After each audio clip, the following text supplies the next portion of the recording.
Hi, boys and girls.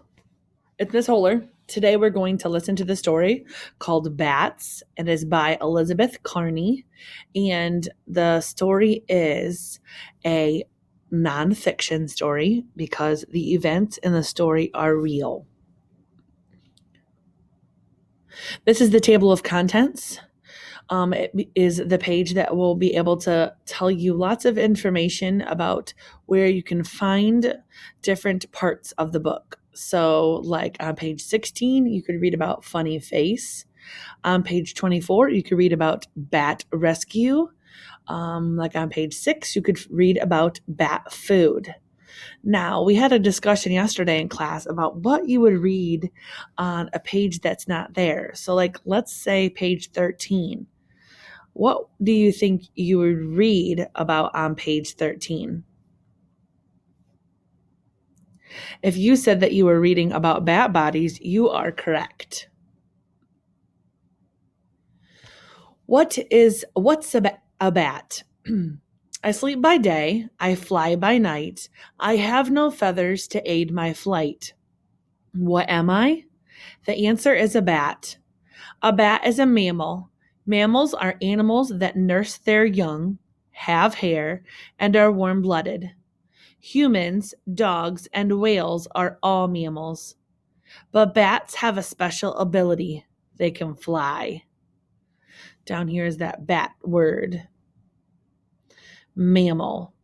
A warm-blooded animal that drinks its mother's milk and has a backbone and has hair.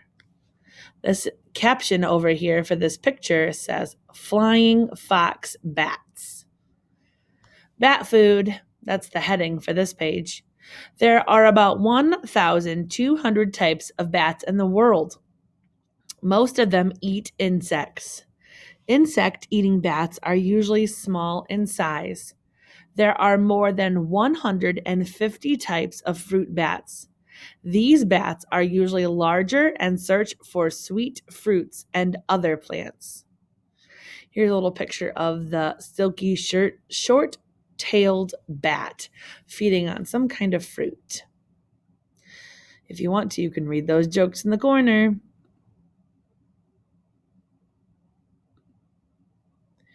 A few bats hunt for larger prey, such as frogs, birds, or mice.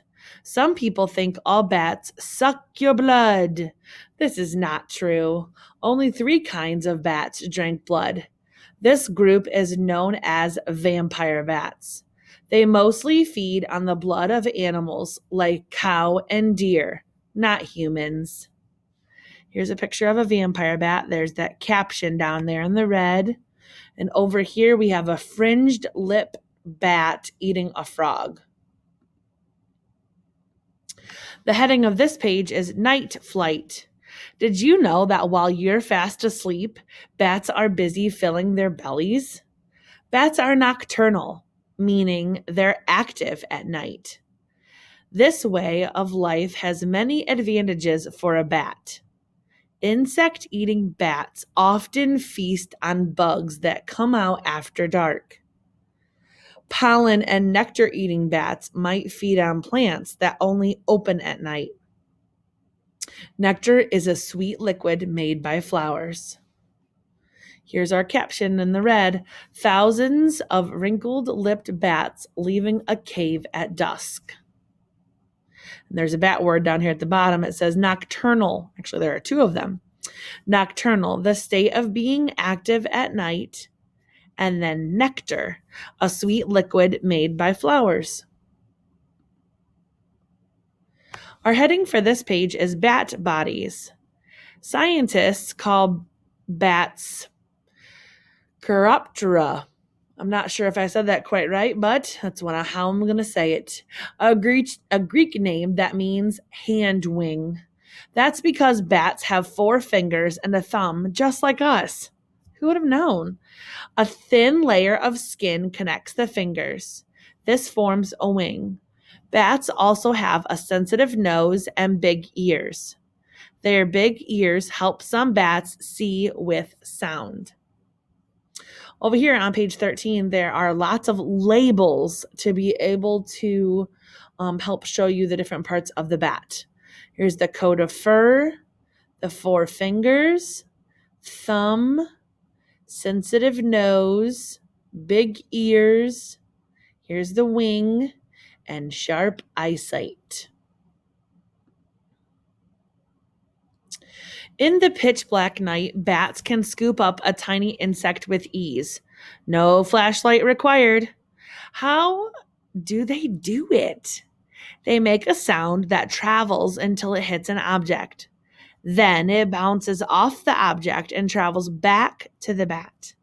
For this echo, the bat can tell the object's size and how far away it is. This is called echolocation.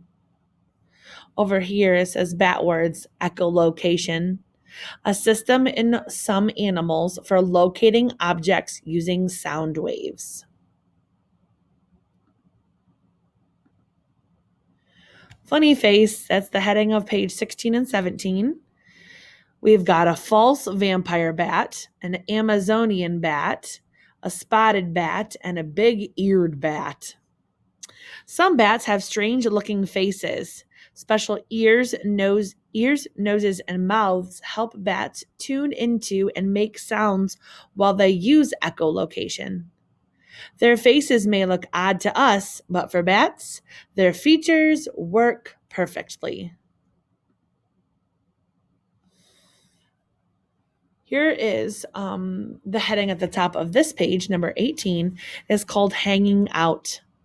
When bats are not hunting for food, they're usually hiding in a roost. Roosts can be caves, treetops, or attics. Bats pick places that are well hidden and protect them from bad weather. When most bats rest in their roost, they hang upside down. Our bat word here is roost, the place where animals such as bats and certain types of birds rest.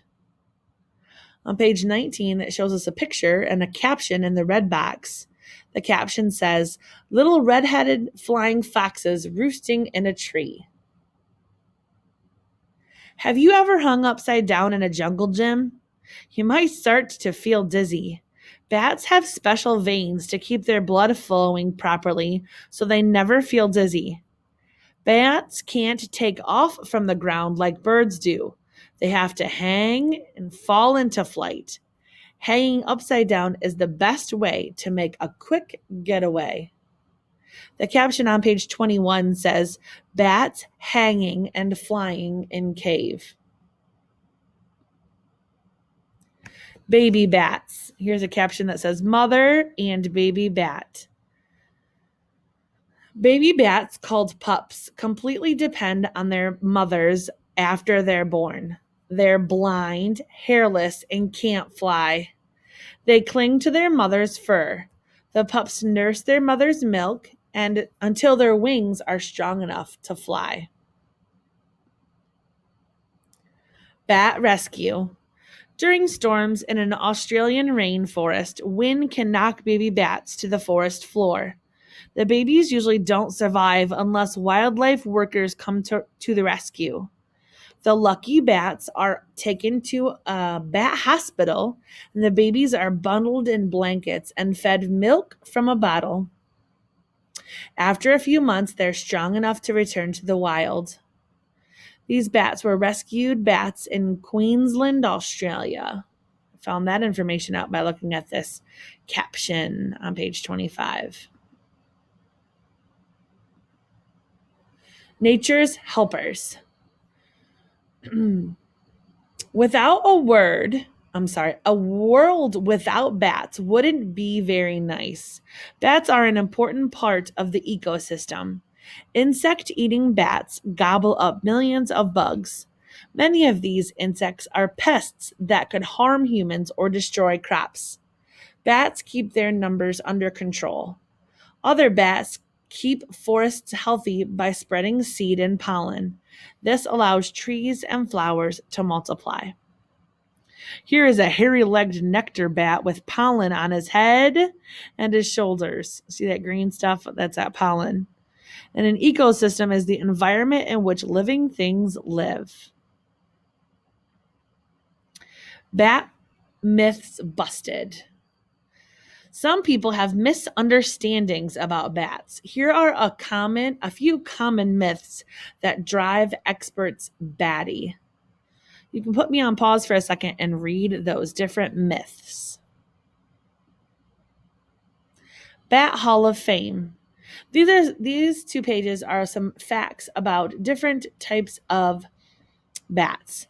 A teeny tiny bat, that's the smallest bat in the world is the bumblebee bat.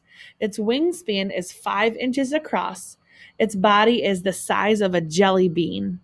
Wow, that's pretty small. You can go ahead and read the rest of these different captions. Here's the heading and the subheading for each of these different parts of the different kinds of bats. The mega wings, happy camper, most crowded home, and the biggest appetite. These are some of the words in the glossary that they used a lot in our story for today.